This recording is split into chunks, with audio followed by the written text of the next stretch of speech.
Bonjour ou bonsoir, selon le climat. Merci d'être là, nombreux et attentifs, ce qui me fait très peur. Et merci aux gens qui m'ont invité, qui ont rendu possible cette rencontre. Donc j'ai quelques idées, je vais les exposer, je vais les lire et on va peut-être les discuter plus tard. Une religion, c'est un livre qui a bien marché. La boutade d'un ancien ami algérois résume, je pense, le rêve ultime de tout éditeur, de tout écrivain, l'explication brève de nos monothéismes, mais pas seulement. On peut l'inverser et défendre l'idée qu'un bon livre devient aussi une sorte de religion, du moins pour l'individu qui y retrouve une voix, des personnages et la joie d'être un Dieu qu'on dérange peu. Cette plaisanterie, qui n'en est pas une, m'avait frappé par sa justesse. Elle rejoignait mon étonnement ancien de l'époque de l'adolescence à propos du livre sacré.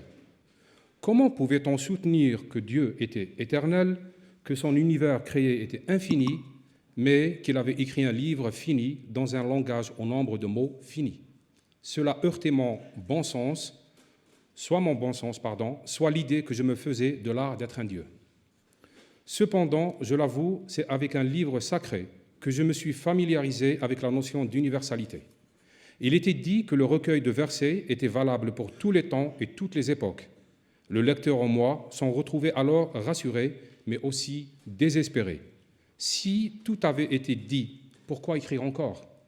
Et si tout y était dit, quel échec était donc ma vie, puisque je ne parvenais pas à comprendre ce livre définitivement? L'herméneutique était d'un désespérant infini, et l'interprétation était un arbitraire. En somme, j'avais le résumé du monde dans la main, mais dans une langue que je ne maîtrisais pas. Cela vaut la posologie d'un médicament qui n'existe pas, rédigé dans une langue morte depuis longtemps. L'idée d'universalité, c'est-à-dire d'un récit du monde qui soit à la fois un voyage et un univers dont j'étais le héros et pas Dieu, c'est la littérature qui a fini par m'en convaincre. Lire assurait plus d'infini que prier. Je ne pouvais choisir l'histoire de mon pays de naissance, mais je pouvais choisir l'histoire du monde. Est-ce important? Oui, ce fut même vital. Quand il arrive que vous veniez au monde dans un pays où l'histoire du passé éclose par le récit religieux et celui de la décolonisation, le monde devient étouffant. Dans le récit religieux, le corps est une impureté, un obstacle. Dans le récit de la décolonisation, le corps est une torture, un cadavre. Dans le récit du monde par la littérature, le corps est une joie, une réincarnation ludique, l'exploit toujours renouvelé. Cela orienta un peu mes goûts et j'ai opté pour la jouissance plutôt que pour la culpabilité. J'ai donc appris à lire avec passion et l'idée de l'universalité est une forme de bonheur. La littérature, le roman, avait la primauté sur le récit national ou religieux.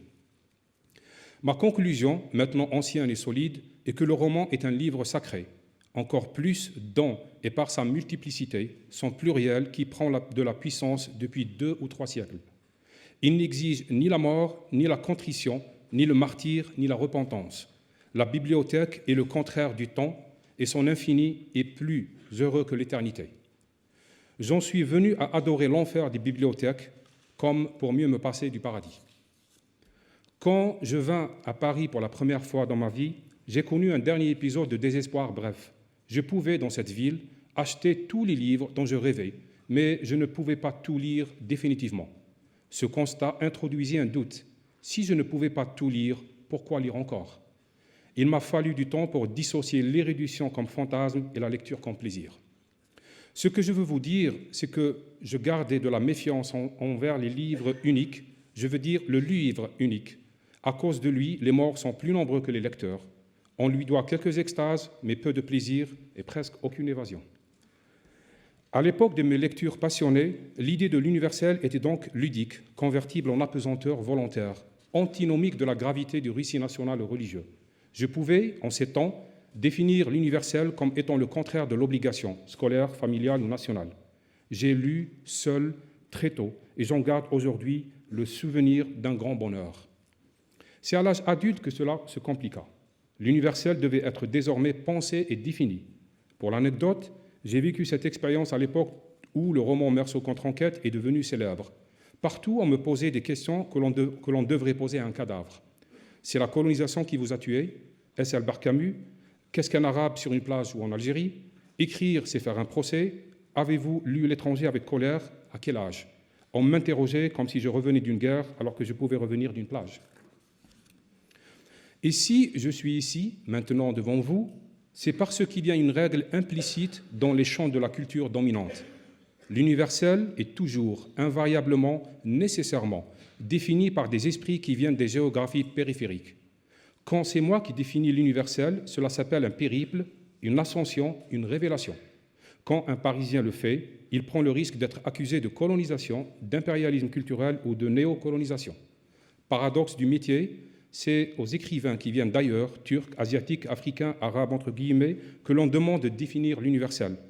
Peut-être par narcissisme, par manque de confiance en soi chez l'interlocuteur, par besoin de confirmation, par plaisir d'écouter un récit d'apprentissage à l'ancienne ou par souci de relativiser ses propres certitudes. Il y a du noble et du paresseux, mais c'est toujours essentiel. Personnellement, j'ai accepté de venir, de vous parler malgré la peur, parce que cela m'aide à définir cet étrange métier qui est le mien et à trouver une réponse courte à la question inévitable dans tout entretien: pour qui écrivez-vous? Cette question est le sous-entendu bref de quelques autres. 1. Est-ce que vous pensez que votre métier est utile puisque la majorité des vôtres ne vous lit pas? 2. Est-ce que désormais le roman pour vous, qu'est-ce que désormais le roman pour vous, si le lieu du triomphe de l'écriture et le lieu de sa naissance ne sont pas synchrones? 3.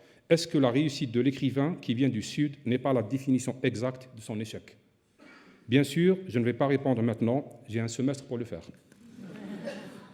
Toujours est-il que je suis un grand lecteur des théologies. J'y vois des métaphysiques avec obligation d'achat et de consommation.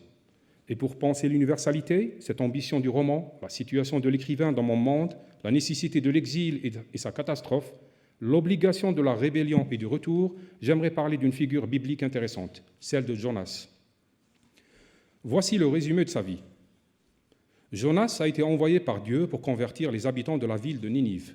Il s'agit de gens absolument étrangers qui, selon les récits, étaient les oppresseurs de sa propre tribu, les adversaires du Dieu biblique. Les séquences s'enchaînent alors rapidement. Jonas refuse le mandat et s'enfuit. L'expression souvent utilisée pour décrire cette fuite est sublime. Jonas s'enfuit dans la direction opposée. Pas vers Ninive, mais dans la direction opposée à son Dieu. J'y reviendrai. Ensuite, Jonas s'embarque sur un navire pour aller à Tarsis. Une tempête le surprend. Un tirage au sort est décidé par des marins qui finissent par le jeter par-dessus bord pour calmer les flots. Jonas est avalé par un poisson géant, se repent et finit par être vomi, nu et tremblant sur une plage. Contraint et contrit, le bonhomme va à Ninive, annonce la fin du monde par le feu, mais Dieu convertit les habitants qui ne seront pas punis. Jonas est humilié, il ne comprend pas. Dernier épisode, il s'éloigne, s'isole et se morfond. Dieu fait pousser un arbre au-dessus de sa tête pour le protéger du soleil, puis fait mourir l'arbuste. Jonas en éprouve de la tristesse. Leçon: comment peux-tu pleurer pour un arbuste alors que tu as refusé ta compassion à des milliers d'êtres humains? Fin du récit. Il n'y a rien d'épique dans l'histoire de Jonas et ses vicissitudes. Il est venu au monde avant que l'immortalité ne soit, avec le roman, envisageable pour l'homme. Et c'est une infortune de plus. Pourquoi alors revenir sur cette histoire? Pour quelques raisons. L'une d'elles est la recherche d'une définition de l'idée d'universalité. Car la question que se posait Jonas et mienne est aussi celle de la majorité des militants, intellectuels, opposants, écrivains, artistes dans le monde dit arabe aujourd'hui. Faut-il partir ou rester? Ces élites sont souvent coincées entre régimes conservateurs fourbes, islamistes en conquête et populations acquises au conservatisme et aux compromissions avec les dictatures pour des raisons de confort ou de terreur.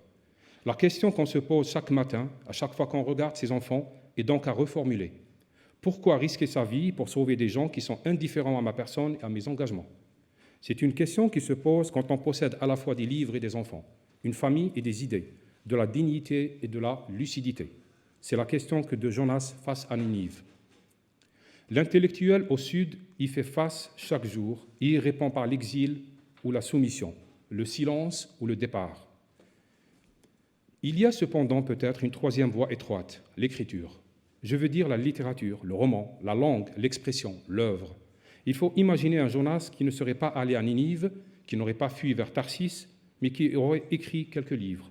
C'est une dispense peu noble, mais pas en tant que ça. En écrivant, Jonas aurait trouvé un compromis, mais aurait solutionné une ancienne énigme. Comment le Dieu biblique est passé du statut d'un Dieu tribal à celui d'un Dieu universel? Car ce qui surgit avec cette fable, c'est la question de l'universalité en devenir de cette divinité solitaire. Le ciel, à l'époque de Jonas, était encore une étendue, pas une sphère. Sa rotondité fut inventée à ce moment. Du coup, on comprend mieux l'expression « il s'enfuit dans la direction opposée ». À l'époque, le Dieu biblique n'était pas universel. Le ciel n'était pas totalement souverain. Il y avait des endroits où il ne régnait pas encore. Après Jonas, par extension de sa compétence aux étrangers, Dieu est devenu universel et on ne peut plus lui échapper puisque le ciel est devenu sphérique. La direction opposée n'est plus possible.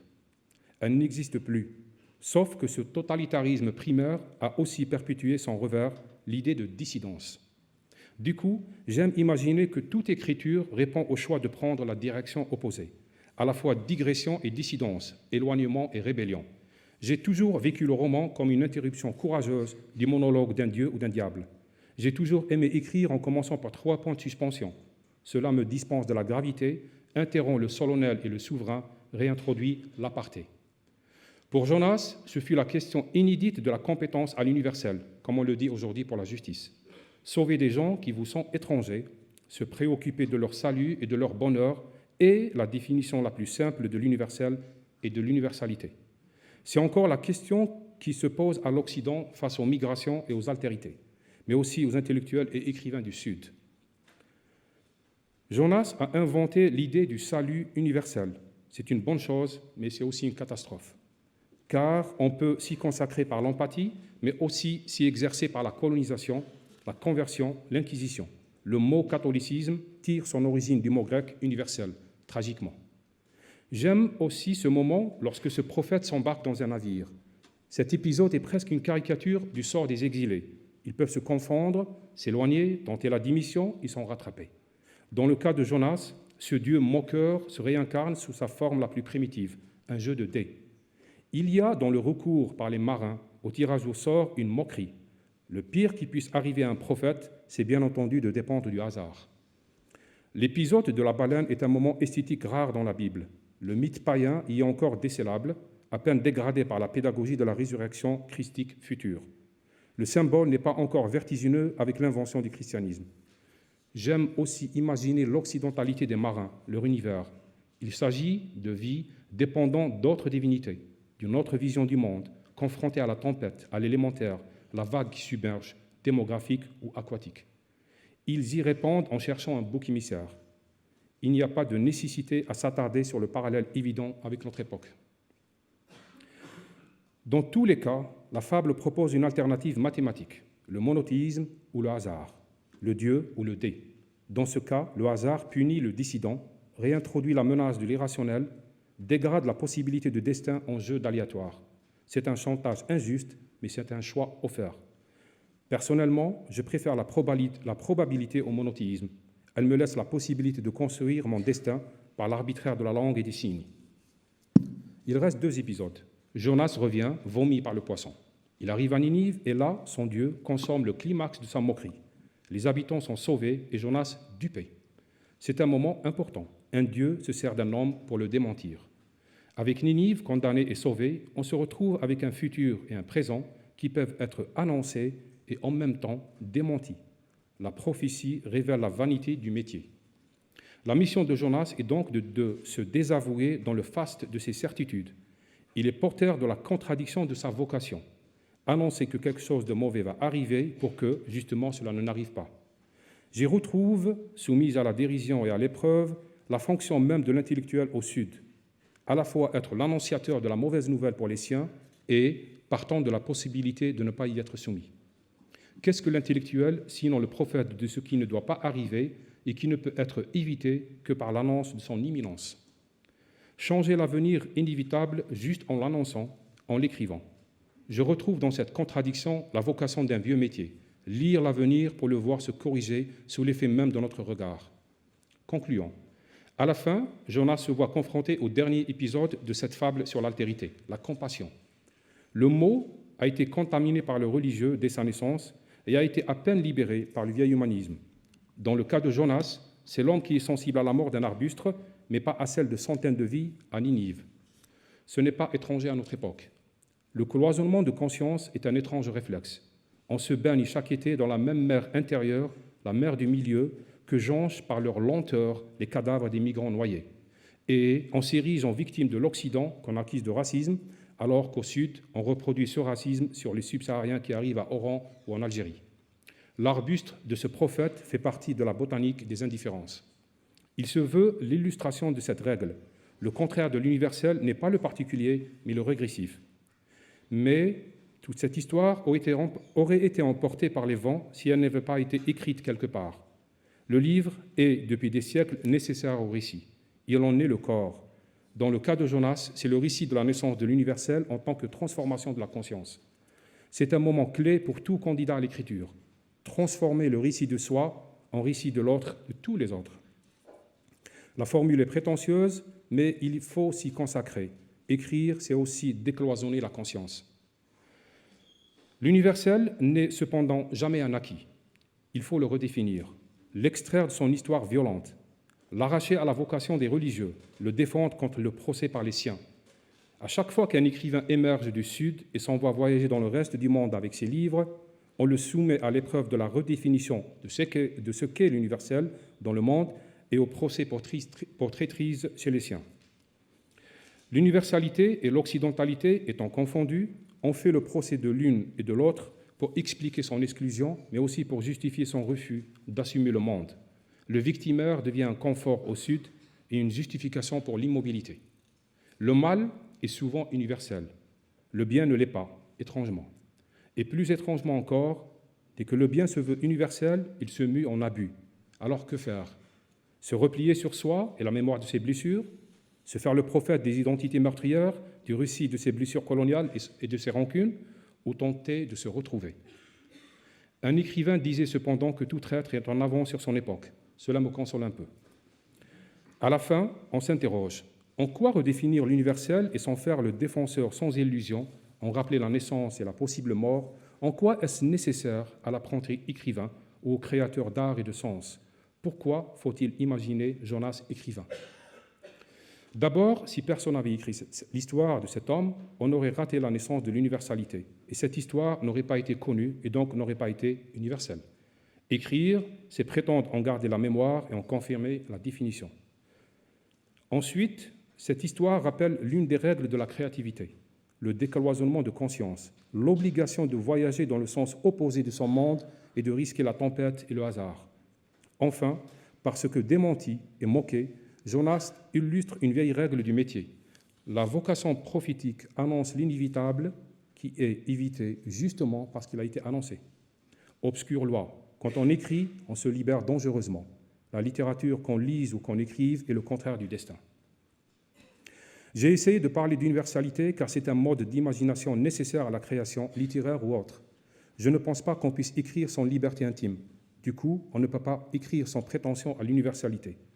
Sauf que cette idée reste à définir pour être mieux défendue, mais elle reste aussi à ne pas définir pour n'être jamais enfermée dans l'interprétation exclusive de soi face à l'autre. L'universel comme tension n'est pas opposé à l'individu ou au concret. C'est parfois un échange de nos irréductibles qui, par ce principe, deviennent négociables. Il faut pourtant rêver. Guérir l'universel de son occidentalité et du refus que lui oppose l'orientalité fantasmée. Le libérer de son histoire hégémonique, mais ne pas le rejeter à cause de son histoire. Le guérir de l'exclusion ou de la régression. Ce n'est pas parce qu'on refuse la colonisation qu'on doit refuser le monde, ni parce qu'on l'a admis dans son histoire qu'on en est coupable par hérédité. J'ai la chance d'être maghrébin. Ceux qui connaissent le sens du mot en arabe savent que cela signifie que je suis oriental pour l'Occident et un occidental pour les Arabes. Tant mieux, j'en tire la vocation d'être le centre du monde à mon tour. Conclusion sur le sujet de ma présence ici. Qu'est-ce qu'alors l'écriture créative après cette fable? C'est parfois ce moment exact où je lis un livre qui n'existe pas encore, comme si je venais de l'acheter, et que, faute de pouvoir le terminer, je commençais par l'écrire. J'écris alors à partir du centre du monde, sans céder à la tentation culturelle ou narcissique d'être le nombril, et je raconte. Merci.